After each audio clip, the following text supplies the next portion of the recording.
folks, and welcome to the Horror Corner.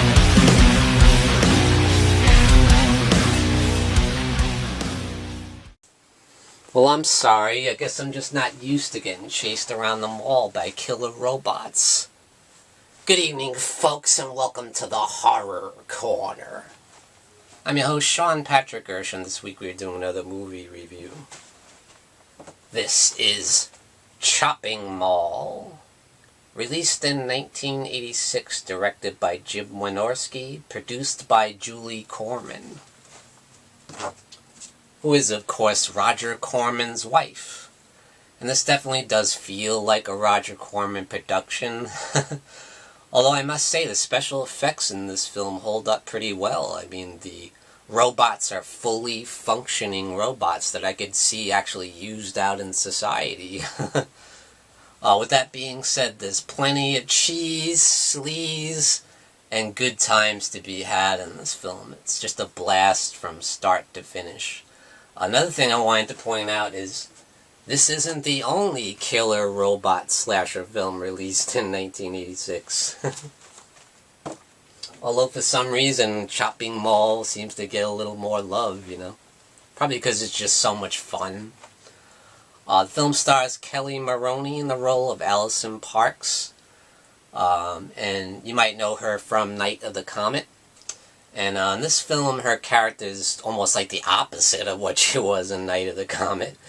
Here, she's like the Laurie Strode type final girl character, you know. The film also stars Russell Todd, who you might know from Friday the 13th Part 2. And the lovely Barbara Crampton, one of my favorite scream queens of all time. As well as Susie Slater. So the film takes place at Park Plaza Mall. Where we first see this crazy robbery going on inside the mall. This guy breaks in, steals some jewelry, and he gets chased by this robot. This new security system that they are introducing for the mall. These robot security guards. And they have a big press conference to announce the release of them. They're Model 101, which made me think of the Terminator, of course. They're called Protectors 1, 2, and 3. So yeah, they introduced these new high-tech robots, and in the film kind of refers to them as the Killbots, because this film was originally titled Killbots, but they changed it to Chopping Mall, because I guess that didn't work when they did a test screening of it. Yeah, so the characters, Allison and Susie, work in the mall at the pizzeria. And there's a funny scene where you see this one girl walking around a big, huge tray of Coca-Cola, you know. And she's ducking all these people, all the guests. And of course she gets all the way to the table and whoosh, and chops the whole tray everywhere. And there's also this group of beauty contestants and half naked in bikinis just walking around the mall for some reason. I guess they're gonna have a beauty contest at the mall. But one guy goes up the escalator and they're going the other way and he just collapses. This movie's funny as hell. It really is. But what happens is lightning strikes the mall, and of course the Killbots go haywire and start killing the technicians, you know, one by one. And that's kind of the, you know, where the slasher tropes kind of come in. You know, the robots kill people one by one in nasty, creative ways, you know. One guy gets stabbed right through the neck, you know. And one guy does get slashed right in the neck, too. And of course you had Dick Miller making a cameo, and he shows up in all Roger Corman's movies, you know, and it's always great to see him, and he gets killed, he gets electrocuted, you know.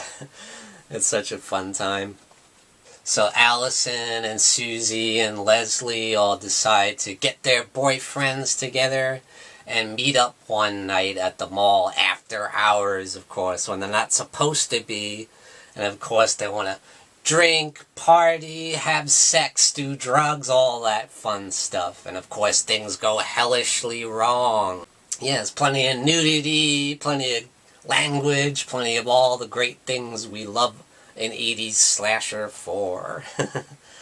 Plenty of cheesy one-liners. It's great to see Barbara Crampton in the film, too. She's such a blast.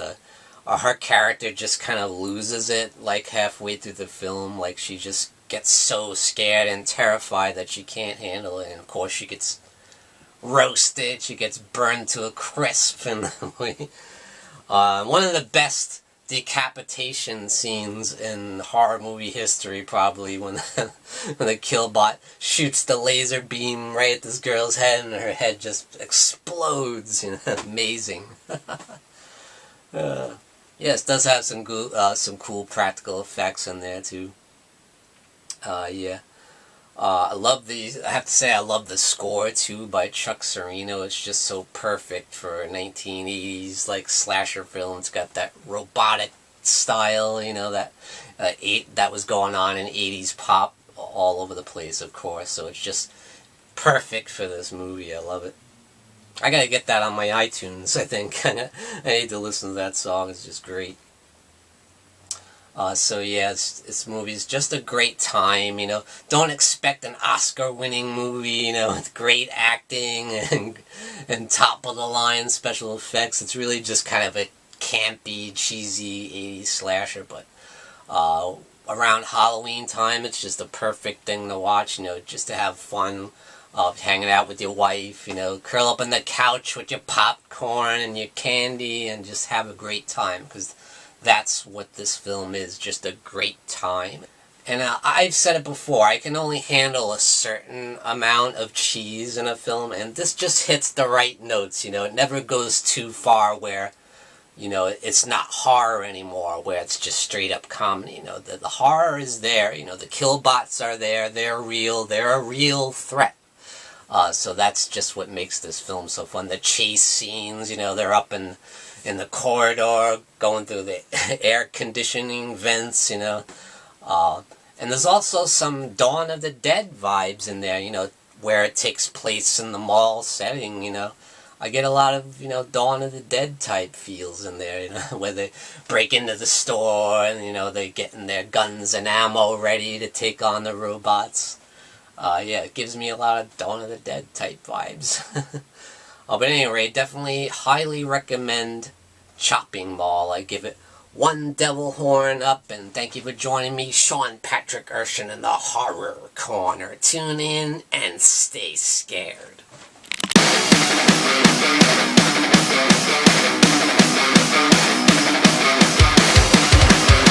Good evening, folks, and we got some brand new merchandise for you over at www.thehorrorcona.com, and that's CONA.com.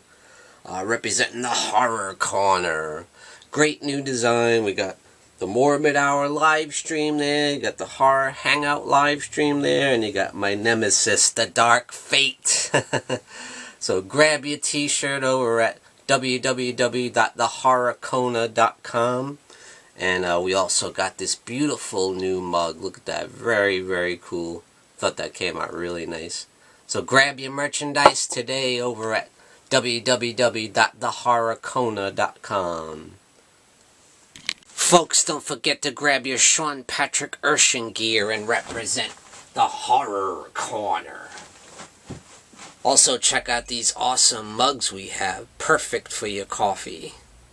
And definitely check out the Horror Hangout live stream t-shirt and represent the legacy of the Horror Hangout. Check out the link in the description below this video.